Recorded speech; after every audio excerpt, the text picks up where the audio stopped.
Dans cette vidéo, je vais vous donner 10 astuces qui amélioreront instantanément l'apparence de vos vidéos prises avec un smartphone.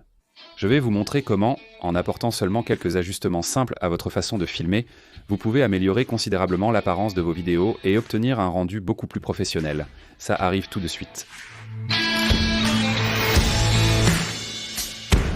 Salut à tous, c'est Steve de Learn Online Video et aujourd'hui je me trouve dans cet endroit incroyable sur la côte des Cornouailles, dans le sud-ouest de l'Angleterre, où je vais vous donner 10 astuces pour vous aider à améliorer l'apparence de vos vidéos prises avec un smartphone.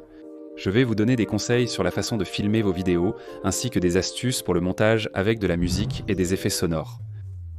Alors passons directement à la première astuce, les angles de caméra. Essayez d'éviter de filmer au niveau des yeux. C'est l'angle le plus courant que les gens utilisent, et ce n'est pas particulièrement intéressant. Alors faites ressortir vos images en variant les angles de caméra. Essayez de baisser votre caméra pour la rapprocher du sol. Cela créera instantanément une perspective beaucoup plus intéressante. Regardez simplement la différence entre ces deux prises de vue. Essayez des prises de vue vers le bas.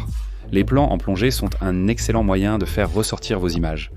Essayez des prises de vue vers le haut. C'est un angle souvent négligé qui donne des résultats incroyablement spectaculaires. D'accord, astuce numéro 2, le mouvement de la caméra. Essayez de garder le mouvement de votre caméra aussi fluide et stable que possible. En général, cela donnera un rendu plus professionnel. Gardez aussi vos mouvements cohérents et significatifs.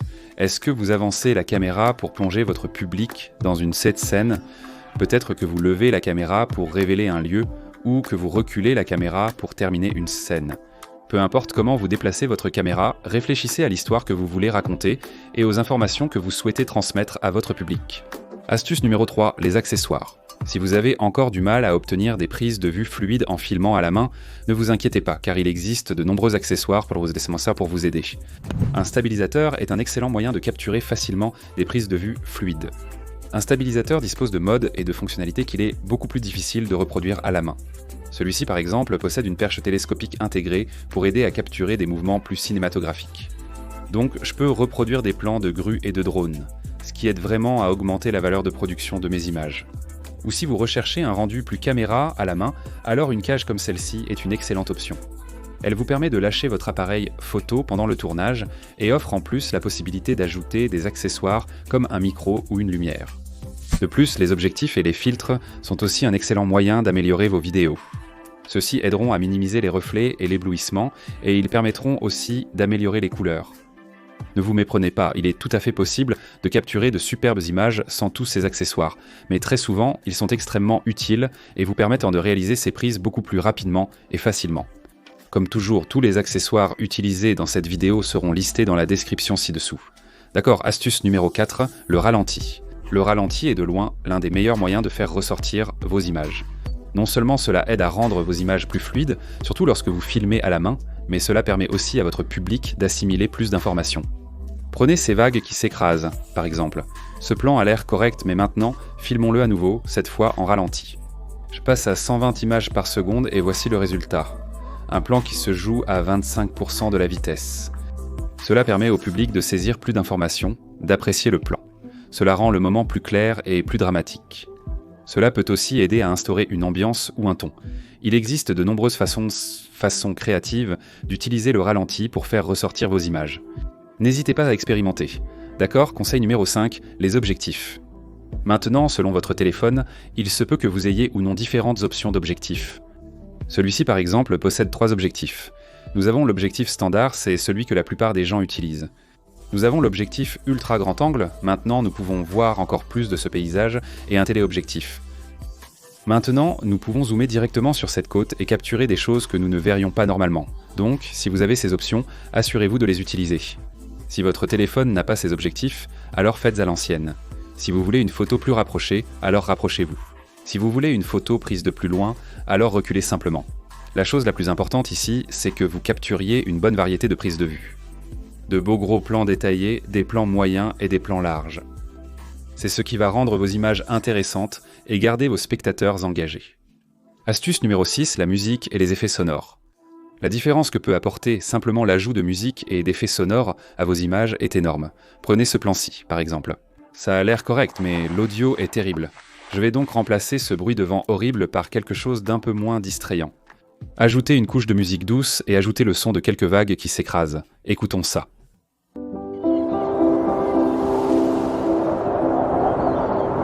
C'est bien mieux. En ajoutant simplement de la musique et des effets sonores à cette séquence, on change complètement l'ambiance et l'atmosphère.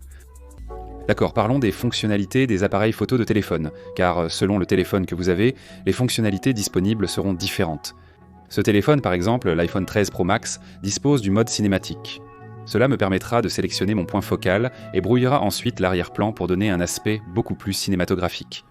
Ce mode reproduit une faible profondeur de champ, ce qui n'est pas habituellement associé aux vidéos de smartphone, donc c'est un excellent moyen d'augmenter la valeur de production de mes images. Nous avons aussi le mode time-lapse. C'est une autre excellente façon d'ajouter du mouvement à vos prises de vue. Il est important de garder votre caméra bien stable pour cela. Je n'ai pas de trépied avec moi aujourd'hui, donc je vais fixer mon téléphone sur mon stabilisateur, le poser contre mon sac photo et lancer l'enregistrement. Voici le résultat.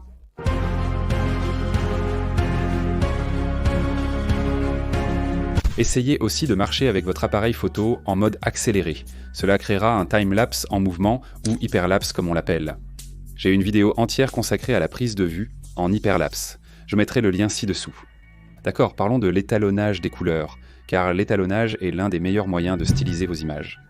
La plupart des smartphones filment avec un profil d'image très similaire. C'est généralement assez saturé et les couleurs sont renforcées, mais nous pouvons changer cela en ajoutant un étalonnage des couleurs. On pourrait opter pour un style sombre et mélancolique, on pourrait choisir quelque chose de lumineux et coloré. Encore une fois, l'expérimentation est ce qu'on met la clé. Faites ce qui fonctionne le mieux pour vous et vos images. Amusez-vous avec le contraste, la balance des blancs, la saturation. Personnellement, j'utilise mes propres LUT personnalisées car elles sont spécialement conçues pour des images prises avec un smartphone. Je peux simplement les glisser-déposer et en un clic ajouter n'importe lequel de ces pré-réglages à mon montage, donnant à chacun un style différent, et cela me fait gagner énormément de temps. Je mettrai le lien de mon pack de LUT pour smartphone dans la description ci-dessous. D'accord numéro 9, les applications de caméra. Parlons des applications de caméra, car c'est important. Au début, l'application caméra native de votre téléphone sera largement suffisante pour ce dont vous avez besoin. L'application est simple, facile à utiliser et offre d'excellents résultats. Mais pour certains d'entre vous, en particulier ceux qui prennent les choses un peu plus au sérieux, vous pourriez avoir besoin de plus de contrôle sur les réglages de votre caméra. C'est là qu'une application de caméra professionnelle entre en jeu. Vous pouvez en trouver sur l'App Store, certaines sont gratuites, d'autres sont payantes. L'application Moment est gratuite, donc utilisons celle-ci pour l'instant. D'accord, avec l'application ouverte, nous avons maintenant un accès complet aux réglages de notre caméra et nous pouvons ajuster manuellement tous nos paramètres. Je peux changer l'ISO, la vitesse d'obturation, la balance des blancs. Je peux ensuite verrouiller tous ces réglages et cela donnera à mes vidéos un aspect beaucoup plus cohérent. D'accord, astuce numéro 10, soyez créatif. Essayez simplement de vous amuser lorsque vous filmez. Cherchez des moyens de capturer des plans qui sont uniques ou inhabituels. Réfléchissez à des moyens créatifs de faire ressortir vos vidéos. Utilisez des transitions. Cherchez des angles et des perspectives intéressantes. Expérimentez différents styles de tournage et de montage. Cherchez des lieux que le public aimerait voir et utilisez les éléments de votre environnement pour aider à raconter une histoire. Une histoire.